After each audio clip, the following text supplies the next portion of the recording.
एक सिंपल सवाल से शुरू करते हैं। एमसीयू के डाउनफॉल का असली रीजन क्या है? डाउनफॉल तो है, उससे कोई डिनाइल नहीं कर सकता। बॉक्स ऑफिस गिर रहा है, शोज फ्लॉप हो रहे हैं और अब तो फैंडम भी डिवाइड हो रहा है। और एक लाइन बार बार सामने आ रही है, एमसीयू विलन्स वीक हो गए हैं। एक टाइम था जब मार्वल का नाम सुनते ही हाइप बन जाती थी। लोकी, किलमॉन्गर, थैनोस, ये नाम सुनते ही गूज बम्प आ जाते थे। लेकिन अब आधे विलन्स तो याद भी नहीं रहते। इस वीडियो में हम एमसीयू की सबसे बड़ी प्रॉब्लम को ब्रेक डाउन करने वाले हैं, the villain crisis.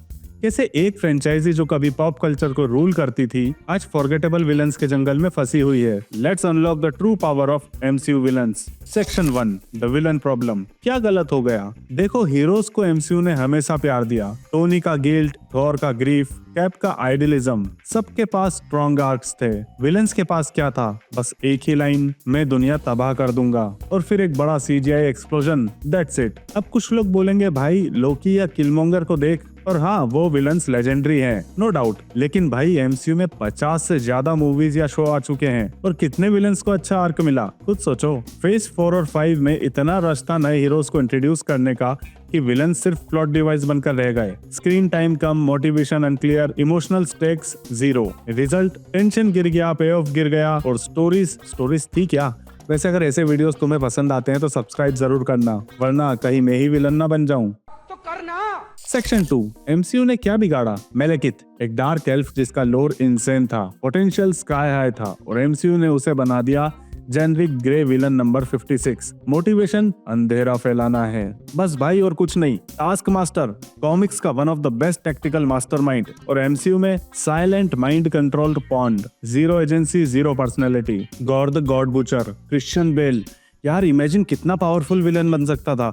Concept legendary, actor legendary, पर screen time rust, jumpy tone, गोर का ट्रेजिक, टेरिफाइंग फिलोसॉफिकल विलन बनना चाहिए था, पर पोर्ट्रेयल हाफ कुक लगता है। इन सब में एक पैटर्न कॉमन है, depth missing, stakes missing, voice missing. Section 3, Kang crisis. Thanos के बाद मार्वल को एक लॉन्ग टर्म विलन चाहिए था। अल्ट्रॉन को रश कर दिया, हेला को मार दिया, जीमो को साइड कैरेक्टर बना दिया, और फिर आया कैंग। लेकिन कैंग का पूरा प्लान ऑफिशियली कैंसिल हो चुका है। इससे एमसीयू एक मैसिव विलन वैक्यूम में गिर गया। तो मार्वल ने एक क्विक यू टर्न लिया, एवेंजर्स डूम्सडे, जिसमें डॉक्टर डूम के रोल के लिए आ रहे हैं आरडीजे। इस न्यूज से एमसीयू की हाइप नेक्स्ट लेवल हो गई, इंटरनेट क्रैश हो गया। पर सच बोलूं, ये मूव जितना एक्साइटिंग लगता है उतना ही कैश ग्रैब भी फील होता है। मार्वल क्लियरली हाइप रिवाइव करने की कोशिश कर रहा है, पर अगर राइटिंग स्ट्रॉन्ग नहीं हुई तो आरडीजे भी डूम को बचा नहीं पाएगा, और एमसीयू में आरडीजे की लेगेसी पर भी सवाल उठ सकते हैं। इसलिए विलन राइटिंग अब डबल इम्पोर्टेंट हो चुकी है। Section 4, the power of POV. Villains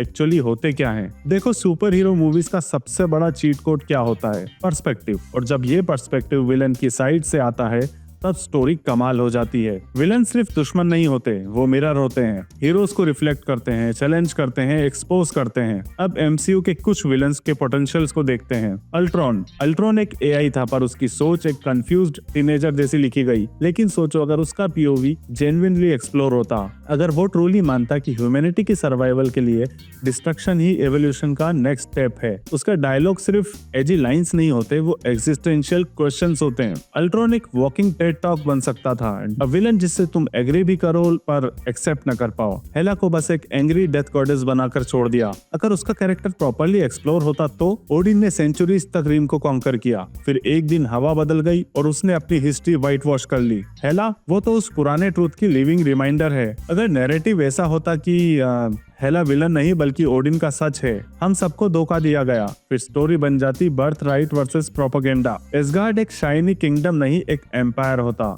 हेला के साथ एसगार्ड और थॉर का आर्क भी इंसेन डीप हो सकता था। गैलेक्टस जो एक कॉस्मिक एंटिटी है जो डिनर में प्लैनेट्स निकल जाता है, उसे एंड में बस सूजन ने धक्का देकर निकाल दिया। एक कॉस्मिक गॉड को लिटरली पुशबैक एंडिंग दे देना, ये शो करता है मार्वल ने पीओवी ड्रिवन विलन्स को समझा ही नहीं। गैलेक्टस की आइडियोलॉजी ही स्टोरी होती है, if you don't consume you die, if you consume others die. ये मोरल पैराडॉक्स ही उसका पावर है। सेक्शन 5, विलन्स को कैसे बचाएं? अब जो हो गया सो हो गया, गलत लिखे गए विलन्स को हम चेंज नहीं कर सकते, लेकिन एमसीयू फ्यूचर को फिक्स कर सकता है। अगर ये 4 रूल्स फॉलो करे, विलन्स को आइडियोलॉजी दो, मोटिवेशन नॉट मोनोलॉग, सबसे पहला रूल सिंपल है, विलन्स को पावर चाहिए मत बोलो, उसे पीओवी दो, रीजन दो, लॉजिक दो। थैनोस आइकॉनिक इसलिए बना क्योंकि उसने अपने एक्शंस जस्टिफाई किए। जब विलन्स जेन्युइनली बिलीव करते हैं कि मैं सही हूँ, तब कॉन्फ्लिक्ट पर्सनल बन जाता है, न कि कार्टूनिश। स्क्रीन टाइम सिर्फ फाइनल फाइट से स्टोरी नहीं बनती। एमसीयू का सबसे बड़ा क्राइम यही है, विलन्स को सिर्फ लास्ट 20 मिनट में याद करता है। उनका ट्रॉमा, उनकी फिलोसॉफी, उनका थ्रेट ऑडियंस को फील होना चाहिए। जितना ज्यादा तुम विलन के साथ टाइम स्पेंड करोगे, उतना ही ज्यादा इम्पैक्ट स्क्रीन पर बढ़ता है। रिलेटेबल कॉन्फ्लिक्ट, थ्रेट को ह्यूमन बनाओ यार।